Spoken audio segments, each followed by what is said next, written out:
year in to be doing this. It's been a long haul, the longest I've been in district. But now we're here. We were asleep. We're in the primary. Of the candidates, I was the one people paid really the least attention to until now. So we're glad to be here. JT, Linda, all of you guys put this together. You know how this campaign has been going on. It's been a marathon for all the 9 candidates. They were all worthy candidates, my competitors. But now we're down to 2. And between the 2, the things that I like to focus on are things that I think really matter in the job. And that means experience. And I have spent my career working in the energy field. I graduated Texas A&M University. Class of 92. And you know, my parents didn't have a lot of money, so when I graduated, I was off on my own. I literally had $1,000 in the bank account when I graduated Texas A&M University in 1992. And I worked my way through the system. I got a job selling cars right here in the Gulf Coast region. Then I sold Coca-Cola here in Galveston, Missouri County. Started taking law school classes at night, driving downtown from the island, come back the next day. Put myself through law school, paid off my debt, graduated first in my class. And with that experience, I was able to go to work with one of the best firms in the region, Becker Wright and Seacrest, very energy-centric, where I cut my teeth in the industry. I spent about 8 years there. Then I had my own firm for a while, so I've been a boutique. I had my own firm. When I got divorced in 2008, I went back downtown to my partner at Sutherland Aspen, which is a national firm, and their Houston office is focused on energy. So I continued my work in the energy sector. Last summer I was in the partnership. I resigned, and since then all I've been doing is working on this campaign. So experience is what I'm talking about. I'm oftentimes taking shots because I'm a lawyer. What do Congress people do? We work on laws, and we work on budgets, and we work on things that drive the debate here in the world. I've actually worked with some of the laws that impact energy and petrochemical sector. This district is offshore drilling. If you are in the offshore drilling industry in any way, shape, or form, you probably live in one of the 3 counties in this district. If you're in the refinery or petrochemical business, you either work in this district or you know somebody who works in this district, in this region. So that's what's driving the economy. That's what's driving the debate. That's what drives the claim in my profession for the last 10 years. My opponent is an air conditioning repairman. There's nothing wrong with that. You need that. But the experience for the job doesn't happen. I do. And that's why that's the reason why I got into it. You may hear him say, well, she doesn't live in the district. The truth is, we're both in the same city, Maryland, Texas. And when I filed in September 2008, the lines were still under dispute. We didn't know where the lines were going to be. They finally got drawn in March of 2012, 6 months after I had been campaigning, and after I invested over $100,000. So I didn't bail out. I stayed in. Okay? I'm like 4 or 5 miles outside of the district. To me, that is irrelevant. I don't live in Corpus Christi and trying to come over here and carpet bag. I've worked with the industries, I've worked with the counties, I've worked in the counties, and I've been committed to my campaign to day one. And I haven't been waiting for that at all. So when you hear that, and people tell you that, please reiterate that this is not a fly-by-night decision. This is what I made purposefully, and I say it because of my personal Now, the race itself, how many of you like Obama? I don't, that's why I'm straight for it. Yeah. I hope you take one of these. It's just drinking water, so you can drink it, but it is kind of fun to share with your friends. Take 2 or 3 and say, here's a candidate that you need to vote for.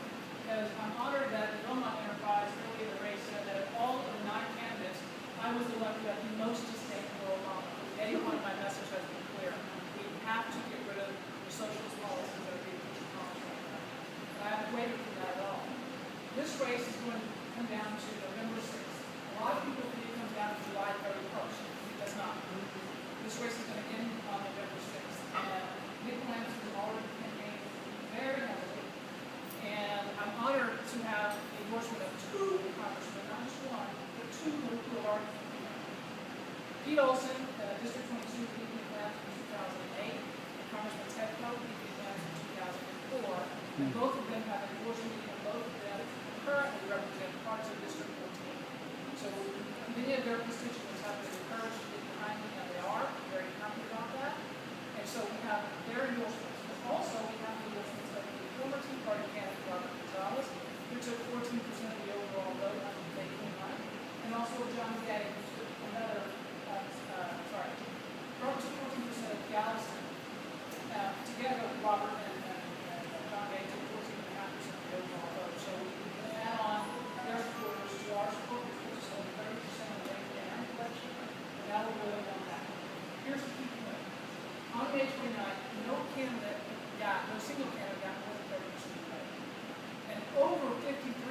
vote into the other 7 candidates.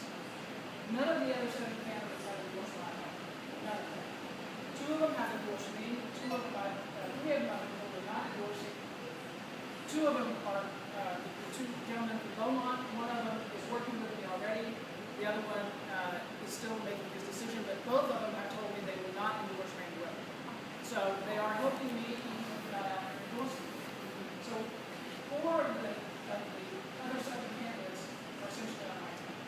Yeah. That's good. That's really good. Plus I got Ultimate Tempo and Rainbow Boulevard and they're right now. So we have key ingredients in terms of support on the ground. Another big deal. Congressman Pete Olson's campaign team, the one that he used to lead the Atlanta for 2008, is my campaign team. From day one. Same consultants. They know how to be Atlanta, they know how to be tough leaders. They help Congressman Bill Flores, a great man, and also one of my posters, beat Chet Edwards in 2010.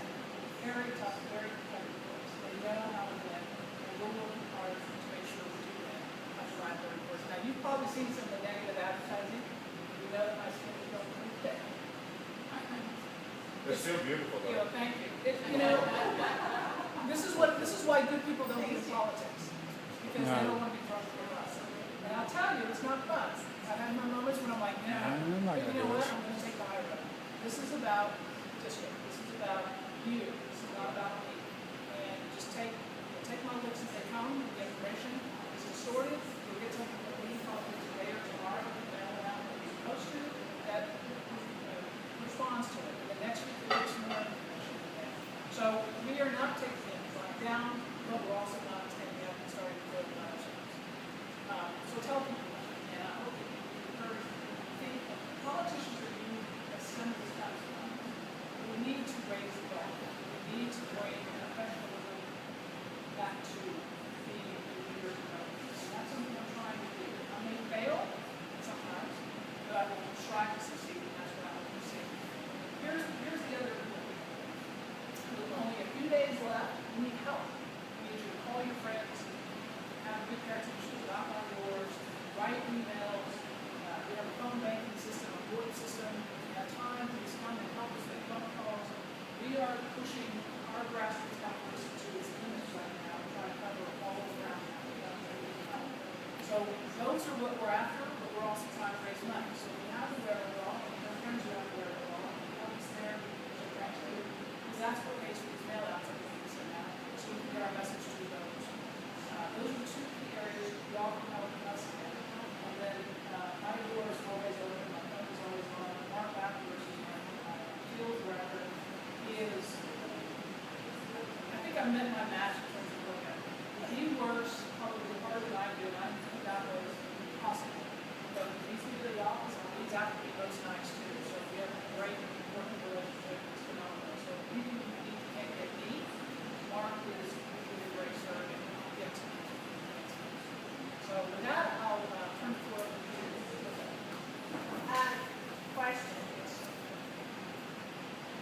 Ron Paul, strengths and weaknesses. His weakness has always been he will not caucus in the Texas delegation, so therefore our district is diluted as far as that influence Congress.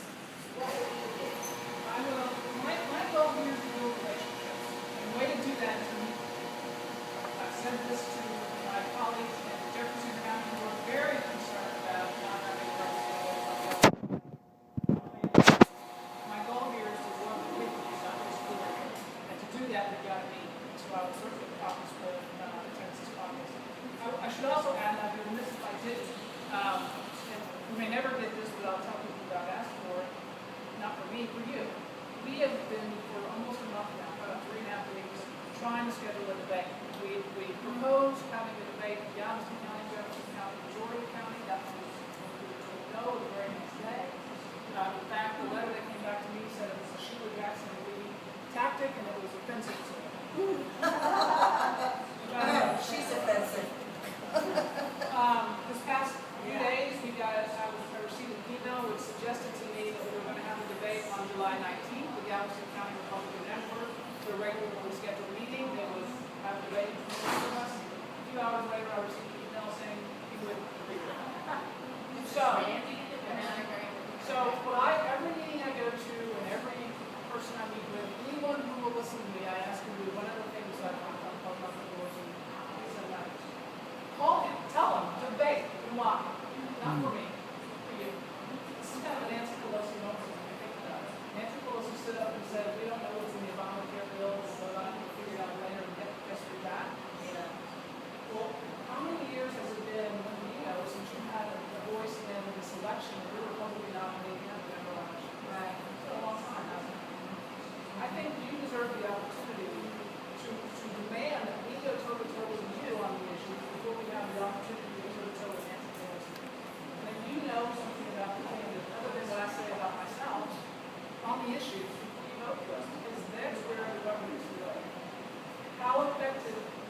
to write every statute, every statute, the placement of a comma can change the interpretation of it.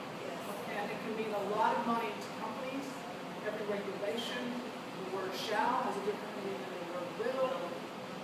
These things matter.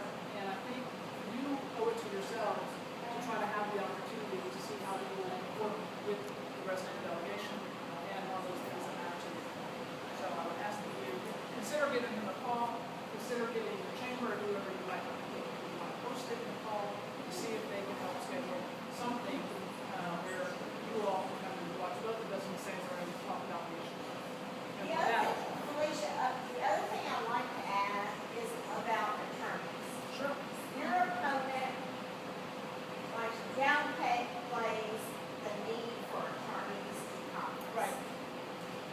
In this day and time, as complex as things are, I feel like that we, the people, need an advocate that can be a true advocate and understand the complexities of what they're trying to pull off in the executive branch of government.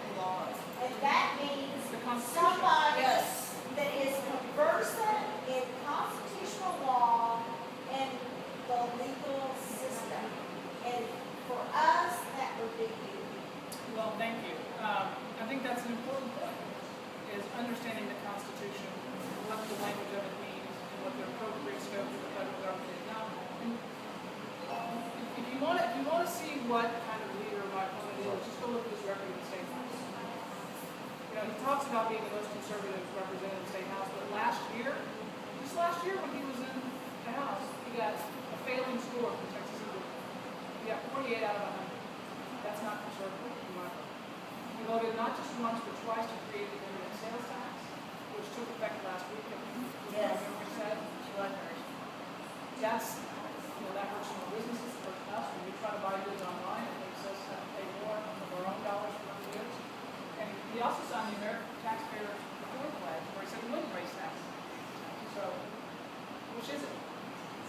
We have a situation, we have a gentleman who is running for this office who will go along and get along. He's been in the state house, he's got a good open network down. If you don't believe it, just look at his endorsement list. Look at my endorsement list. These are people that want, and very well run. They want to work with me, I want to work with them. They want to help Texas, we want to help you and me and the future generations of Texas. That's the kind of leadership we need. Someone who understands the Constitution. You were talking about people who had not made a decision. You're talking about people who have not come out and made a decision on who they're going to support. Is there anything from us encouraging them to support you along with us? Would that be something we could do to help you? Yeah, absolutely. Okay. Ask your friends to look at my website, call me, somehow find out more information. I'm happy to talk. Okay. Yes. So what are women in Texas supposed to do now since breast care swing, since the health care program has been funded? Since the healthcare program has been funded, well, I mean, it's the same situation we've been in. Hopefully you have medical insurance from your employer. But again, we're not in a situation where the federal government, the Constitution doesn't say the federal government is supposed to provide medical services. We're talking about the state government withdrawing funding for it. Again, it's a question for these two levels. And I don't think any federal, any state tax dollars should be spent on payment drive climate change. We need to have separation of the laws. Hey, Coach, can I Yeah, I'm going to give you a ruler, you know that, right? No, we took care of Linda right away, you noticed it? Yeah. I apologize. As you were saying. Okay. Isn't it true that the Democrats want Randy Weber to win because they think Nick Williamson would do? That's what the Houston. Oh, and Nick Hansen is just Yeah, because, But I've said it I'm before, sorry. both sides. wait. Both of my opponents are both Nick Williamson and Nick Hansen. Right. If you read the Houston Chronicle article on May 29, they say very clearly, it says, the Democrats want the GOP nominee to be none other than my opponent. That's what I heard, Don. If you win, it's over. He won't have a chance out here. Everything's strategy position. Yeah. Because, I mean, you can't Well, take, you're back Guys, to think about saying, what when it's you like. said oil yeah, and gas. we can't take it. It's With the impossible. Panama Canal widening and the potential that we have in Galveston, that somehow people down here don't seem to realize or want to realize, in the city of Houston, is that the potential was the Panama Canal is widened and deepened, is with the potential for oil and gas, construction, transportation, everything can come through here. As we were talking to, grew up in the Birch Marina. This is the largest port on the Gulf Coast. Houston is, but when you consider what we've got here, we need someone from oil and gas. Well, and that's the point. Information, it's a national security issue too. The pipeline that was stopped by, That's exactly, the busiest military corps in our country, you know where it is? Right here? right here. Beaumont. Oh, it is the. Oh, that's right, because it's close to Fort Hood. Then there's Beaumont is Galveston. considered the busiest military corps in our Yeah, country. it's close to Fort Hood. Do you know what the second busiest military corps in the world is? Probably Washington, Seattle. Is it really? Yeah, by rail, That's Oh, right. by rail. Okay. So you gotta think about not only just commercial, but military is, is that a word? Yep. Yeah. Go right ahead, you're doing good. Let's stop. Two. So yeah, there's all sorts of, there's 5 ports in the system. So and I don't know of another congressional district that many ports. Well, important ports. I mean, strategically important ports. No, actually, when you go around the United States, actually, Texas boasts the most ports. I mean, I'm gonna This think. district. Oh, in this congressional district, 5 by Well, itself. probably, Nobody has that. other than the coast of California, we have the longest sea coast of a state. Other than Alaska. Yeah.